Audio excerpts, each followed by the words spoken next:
Hey, everybody. It's all about relationship. That's the name of the podcast, and I'm David Novak.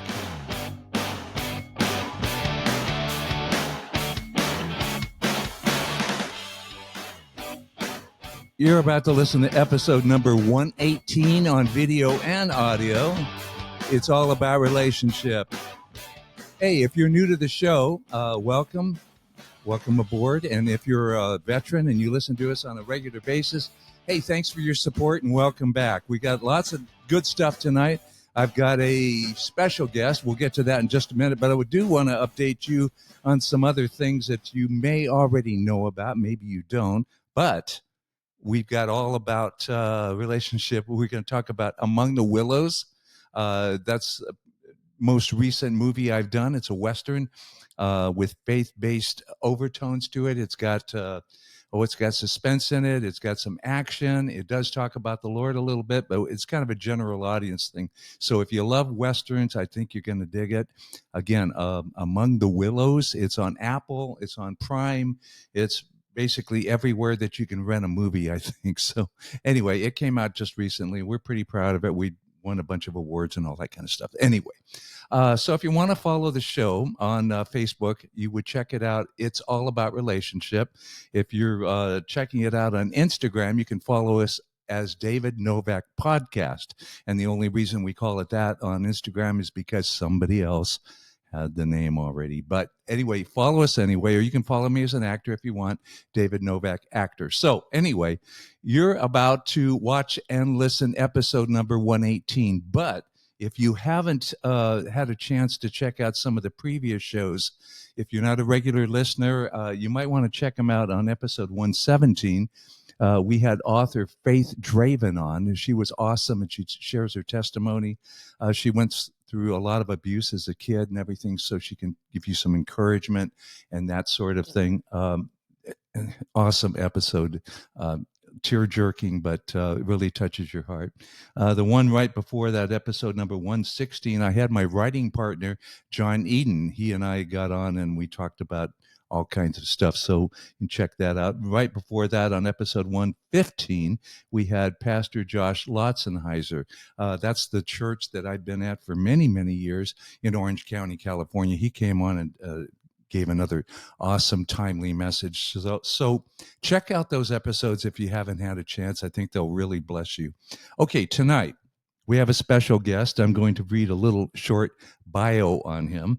And in his words, on his website, it says, I've been a creative professional for over 25 years as an actor, director, writer, and content creator. I've worked with major brands, including Tide, Chrysler, Fidelity, H&R Block, Toshiba, Yamaha, Cedar Fair Parks, and the Walt Disney Company. I'm also a recipient of Ovation and LA Weekly Theater Awards, and check this last one out, and am a member of the Disneyland Resort Entertainment Hall of Fame. Can you dig it? Hey, everybody, welcome Kevin Gregg. There you go. Hey, David, that's it. Yes, I am an official recipient of the Entertainment Hall of Fame at Wow, Disneyland Resort. that's a Crazy. little impressive. That's Kind of pretty doggone impressive. super huge honor to get, right? They give it out to a Mhm. number of people that are down there, but somewhere in a plaque down in Mhm. Anaheim, Team Disney Anaheim, if you go on the third floor, somewhere on one of those floors, my name is etched into some glass Wow. somewhere. Well, you should take a picture of that, and we'll share it next time you're on, right? I've got it there. But and before we start, David, all I can tell you, I know it's totally unrelated, but thank God for the Los Angeles Dodgers winning the World Series. Yay! That's all I Okay. can say. All right. Yeah. That's all You I can brought say. that up, so yeah, I'm very excited about that. Couldn't Oh man. be happier, buddy. I will tell you, I'm sorry for all those people from New York. They're listening. I'm sorry you guys were having a heck of a game. I Oh will my tell you, gosh. I was watching it partially. My dad's been receiving some chemotherapies. He's going through some stuff, but we got to watch it together while he was getting his treatment. And I'll tell you what, buddy, that middle of that fifth inning, thank Wow. God some errors started happening. So anyway, huge. Okay. New York had a 5-0 lead, if I remember That's correctly, and correct. all the wheels fell off the wagon, Yeah. and me, the Dodgers, of course, we tied it up, and then they went ahead by one, as I remember. We tied it up again, then we went ahead and barely hung on in the end of it to hang on But I'll tell you what, man, take it. those Dodgers, man, they scrapped it back, which was amazing. They So did, so very happy. So yeah. you know, And I was born in LA, and they've been my team ever since I was a little tiny kid. me too. So, Born and raised in Los Angeles myself too. So all right, totally get that. Yeah, awesome, awesome. cool. All right, Thank you for Kevin. having me on the show. I really Hey, appreciate it, man. absolutely. I'm really glad you're here. And just on a side note, before we get started, Kevin was on my other podcast, which is called "It's a Wrap," and that's with my writing partner John Eden and Yeah, myself. So if you want to check out Kevin and John and I on It's a Wrap, he was on episode, I think it was number 5 that we just yeah, released about a week ago. So anyway, check that out. It's a little different show. sure. We just do some crazy dumb stuff, but Kevin shared some stuff which was also pretty cool, which he's going to touch on tonight too. Yes, So a little bit. And actually, yeah. John Eden is very instrumental, especially as we're talking to our audience that's out here with believers and Christians as well. John Eden happened to be around me at a very instrumental time in my life. Right, I was born and raised as basically culturally Catholic. Both my Irish immigrant parents. I was first generation American, born in Los Angeles, but had always been in the church and got married in the church and all that. But over the years, as it happens with sort of like young men, like he's kind of you kind of drift in the world, you start doing your own thing and you're finding your own way. And John, the reason I bring up John was when I was in my about 25, when I was just kind of freshly married. We had just had our first son. I'd been raising my stepson as well, but my first son, Maddie, that I was born about a year into that marriage, I ended up getting diagnosed with testicular cancer, which was like a huge shock. It was like all of a sudden just like going, what the heck is going on? And it's a big shock when you get that, right? Especially when you're Yeah. 25 at the time and just kind of like going, oh wow, I just got like completely sidelined by this, Right. right? And, fortunately, it was one of those things where it was operable, being able to get through it.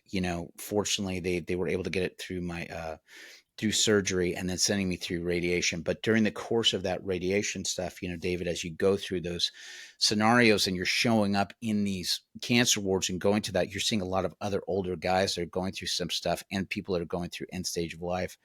And I ended up getting into a very dark place. It was like everybody in our family, my wife, extended family, all this other stuff, took a big breath of relief after it was like, great, he's had the surgery, he's had radiation, it looks like everything's going to turn out, it's going to be fine.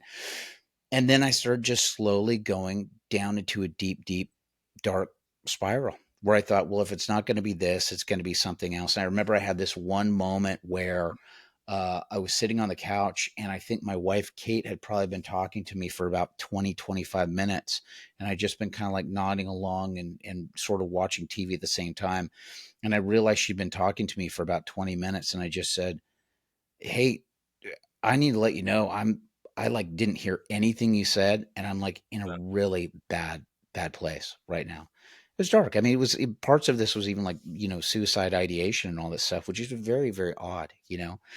But I remember being in that place in that time and just really realizing like I needed God's help during that. And Now, were you a Christian at the time, Kevin? well, again, I had been, I've always had a faith in God, a belief in Jesus Christ, but I will say that I was very, very distant from that. Yeah. It was just Yeah. not what I was turning to. And it was Right. in part of that dark moment where I just realized like I need help. Like I need to get back to this stuff. And I was sharing dressing rooms with John down at down. Yeah. And this is the thing, man. Like you never know. Like people that you're around, you may be the only version of a Bible that anybody ever sees, right? Even if they don't crack open a Bible. I Right. remember John Eden just being so faithful, always having a Bible in those green rooms, right? And always going through his stuff. And I remember just like kind of going to him and wanting to talk. And he'd have some of his like Christian magazines out and stuff. And some of the guys that he was following back then, even though my dad was Catholic, he'd put on, Protestant radio every once in a while. He'd kind of be listening to some of those preachers. And some of the preachers that he would listen to were also some of the preachers that were in some of these magazines that John was reading. And I don't know, with John, it was like John just started giving me he started giving me tapes, and he started giving me all this stuff. And, Really? and again, not to, you know, whatever. I just want to be as respectful as possible to other people. There was a little bit more stuff that was a little bit more prosperity gospel at the time, but I will say this, that the stuff that was in there, the thing that was resonating with me more and more and more was about the relationship with Christ. That sort of deep Yeah. friendship, brotherhood, that love. And I remember being at a moment where, even though I was going through this and I was kind of understanding, I remember having this moment. I was driving back from an acting class like at 9 o'clock at night, and I was listening to one of these preachers on one of these tapes, right?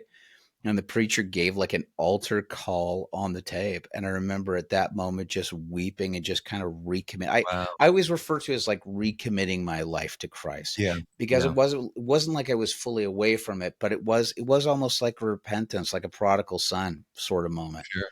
I Sure. just remembered having that moment, 9 o'clock on a Tuesday night, on the freeway, listening to the thing, and Wow. just tears So you're pouring driving down. on the freeway and you're bawling and committed. You're recommitting while you're driving 70 miles an hour. That's it, man. Is that, oh, dude, That's the only that's way. awesome. That's awesome. No, that's awesome.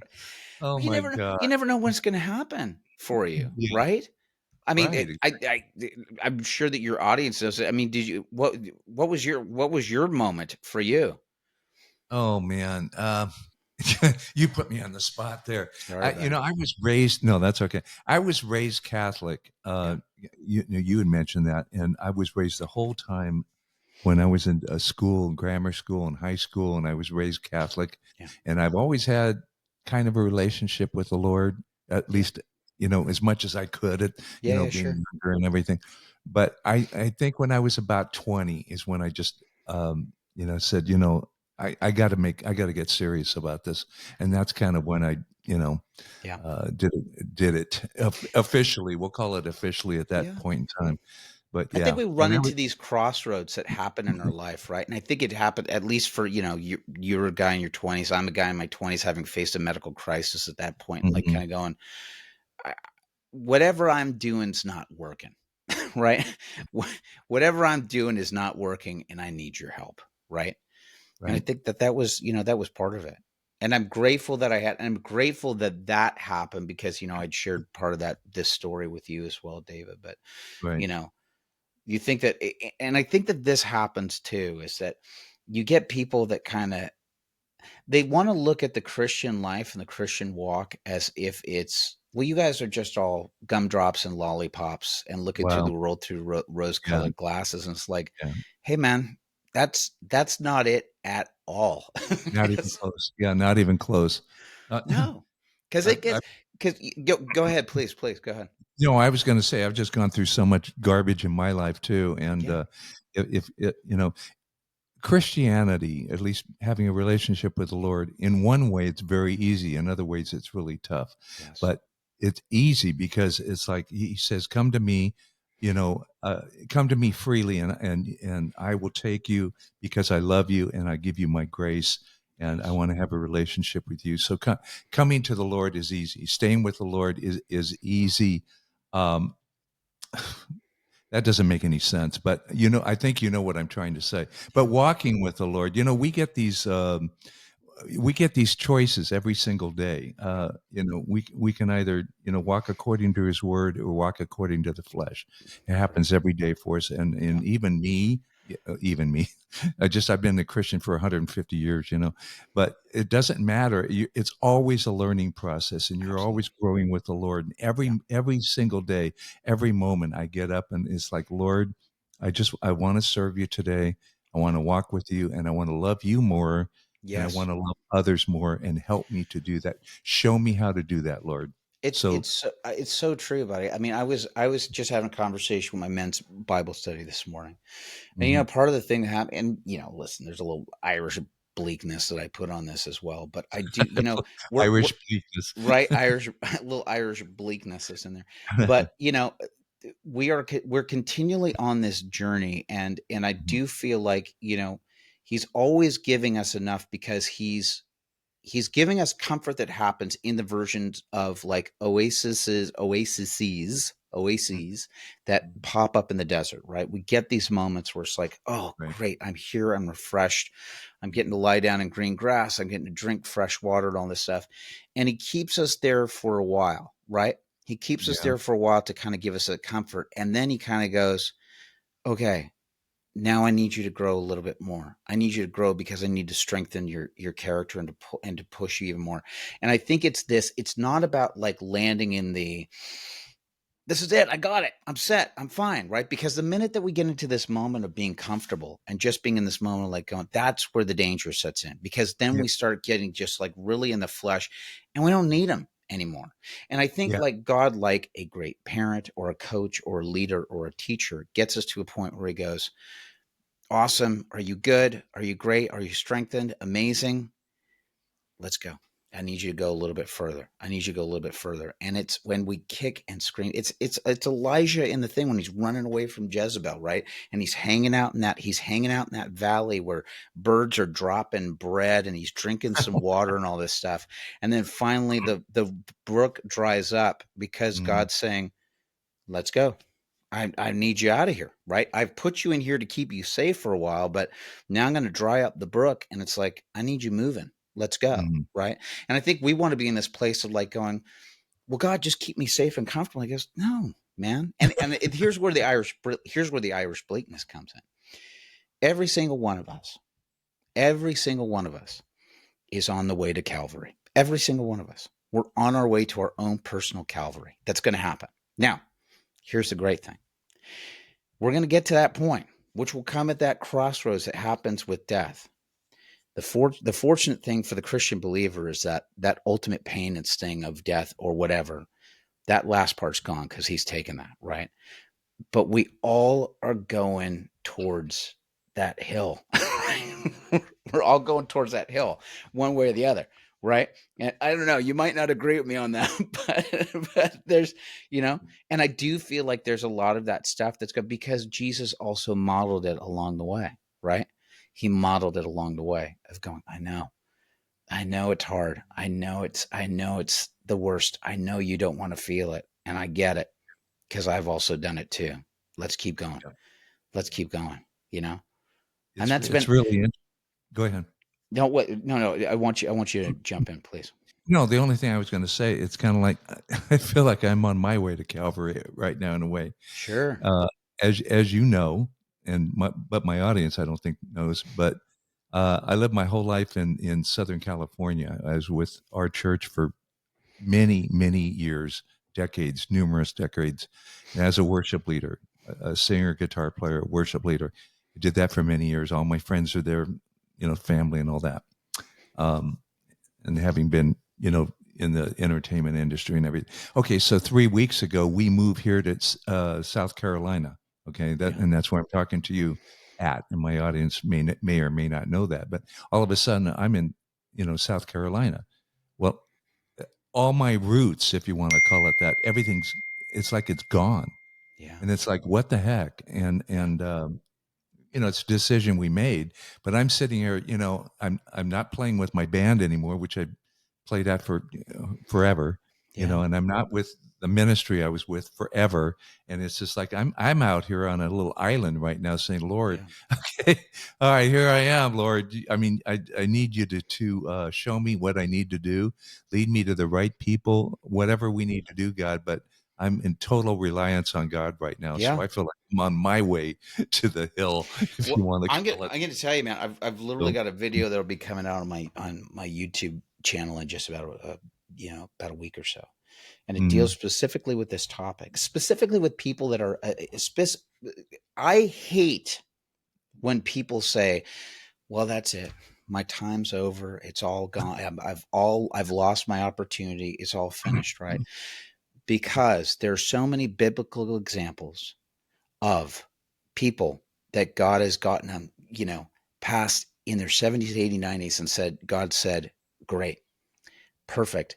Now you're ready for the adventure that I need to call you on, right? And we were just talking about it before the show.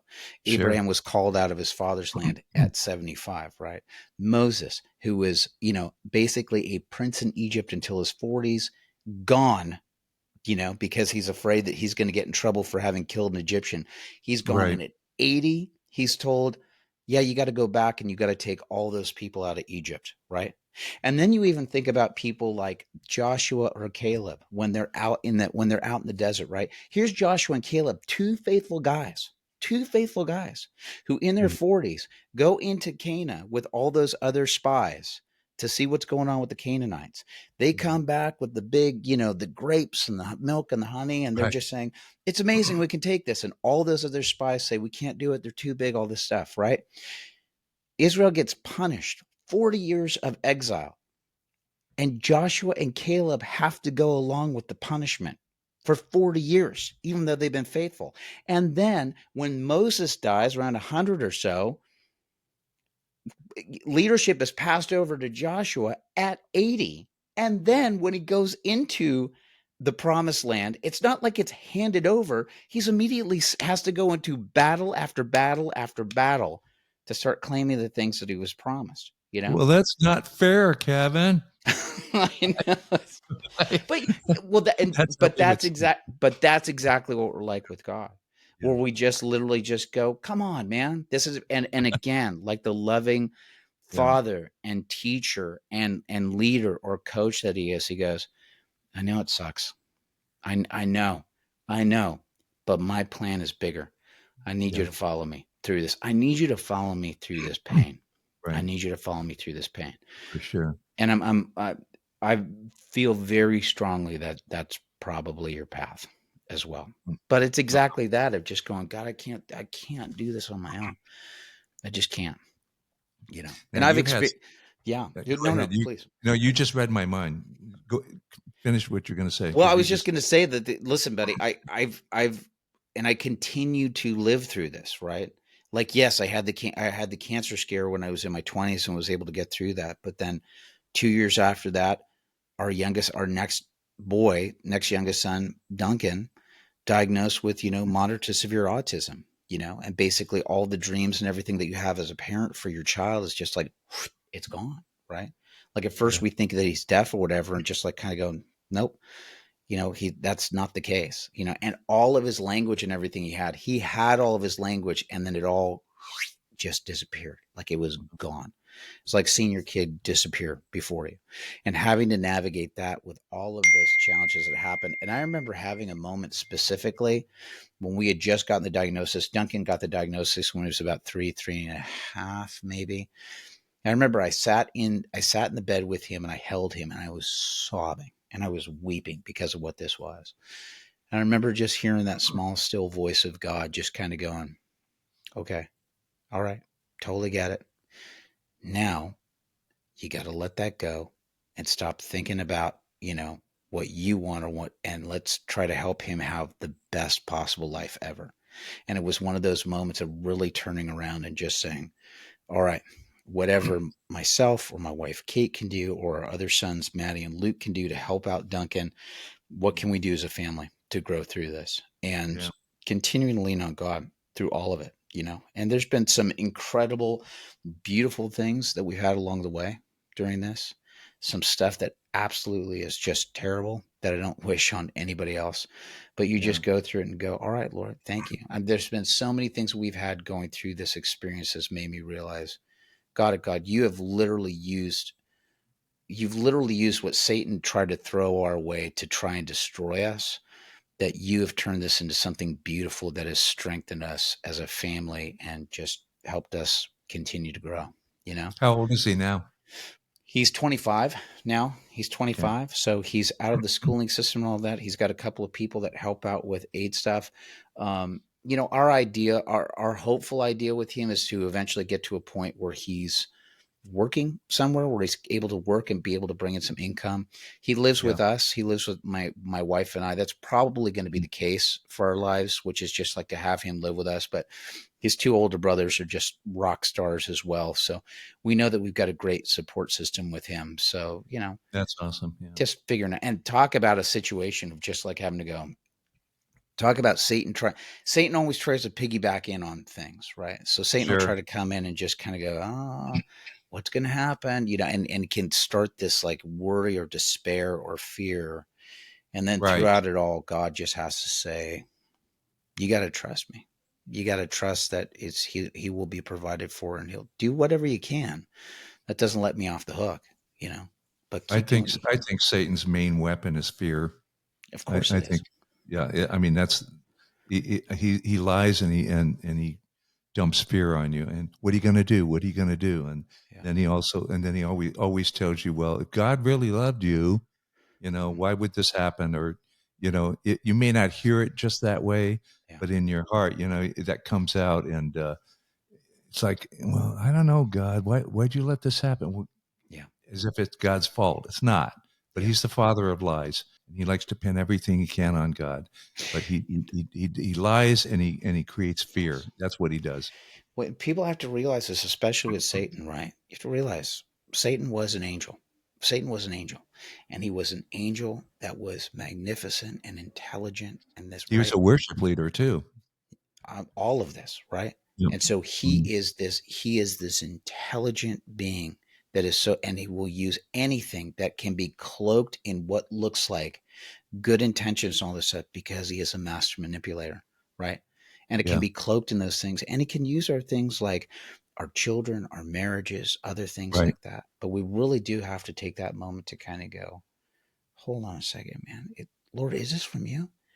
Is this conviction from you? Or is this something else? Am I being lied to? And we Mhm. have to be ever vigilant while we're on that path, Absolutely. Absolutely. Kind of crazy. You have a book that you just wrote, right?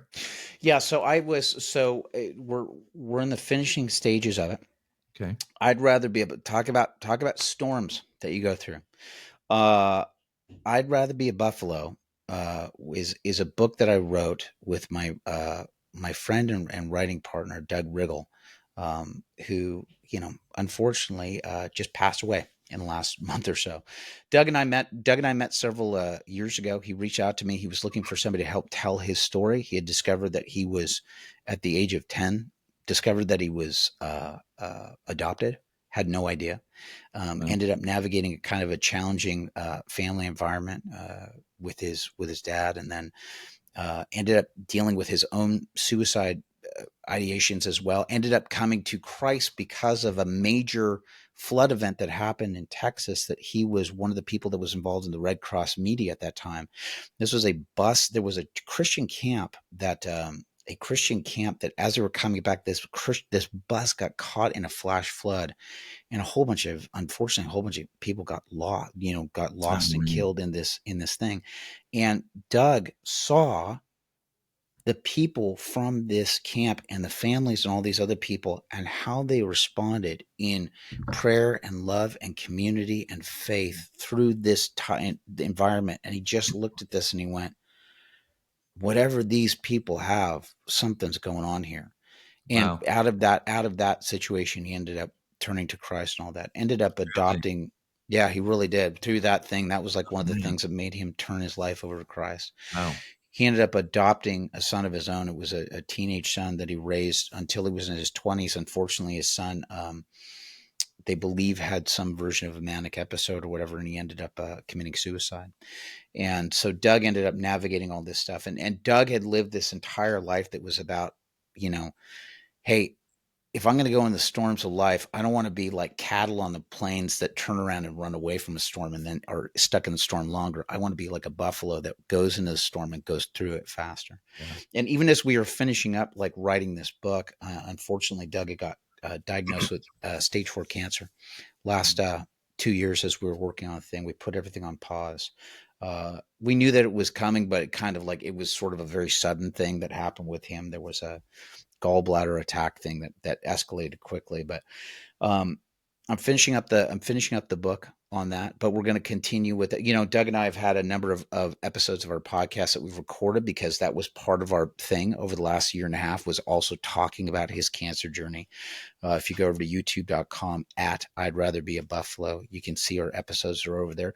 But we're going to continue on. I'm finishing up the manuscript for that book. I've got to put an epilogue on it now. But the biggest thing with Doug's story was especially making sure that it got out to as many people as possible. So that's what we're trying to do, right? Is to try and make sure that that message gets out to as many people as possible, because the 3 pillars that we have at that brand of I'd Rather Be a Buffalo are going through storms of life with Christ's help, growing deeper in your relationship with God, and then trying to listen to what God's call is for your life, your purpose for your life. So that's what we do over there. So that's the best place that you can find us. Really, I'm encouraging people, find us at YouTube, youtube.com at I'd Rather Be a Buffalo, all one word, because we think that that's probably the best place to grow it from there. So, and then when you get it done, make sure you let me know so that I can promote it on this podcast and the other one too, that it's a wrap. So definitely will. For sure, brother. For sure. Kevin, any closing words before we take off? I could not do any of this stuff, any of the challenges I've had in life, just like Doug's talked about, the things that you've talked about, David. Could not do this without Christ, right? Without Jesus, the fact is, man, that he is the one person that I can turn to in some of my darkest, loneliest moments and know that he is always there, that he understands and that's through there. And I would just highly encourage, even for people that don't know, I'm sure that you probably know somebody in your life that does know Jesus or whatever. Just ask him. Just ask him, like, how does this thing work? Right? How does this? We're still trying to figure this out, right? How does this thing work? And hopefully you'll run into somebody that can at least share a part of their story and some of their challenges they've had, and just, that's all I can say. I wouldn't be where I am without my love of Jesus Christ. So that's what I gotta say. Well, Jesus says, if you come to me, I will not turn you away. It's that easy. He's always there. He's always willing to, he's been waiting for you anyway. So if you don't know the Lord, Jesus, I accept you as my Lord and Savior, and I commit my life to you. I can't do it on my own. I need your help. Lead me, guide me, help me. Jesus, you're my Savior. And that's basically it in a nutshell. That's it. And that's it. Seriously. And even if it's as simple as like, I don't know who you are, help show me who you are. Exactly. I want to believe, right? Amen. Exactly right. He won't leave you hanging. He won't leave you hanging. Right. Hey, Kevin, thank you so much for being on the show today. Thanks for having me on, man. Yeah, don't leave. I want to talk to you before we're all done now, okay? Episode 118, it's all about relationship. It sure is too.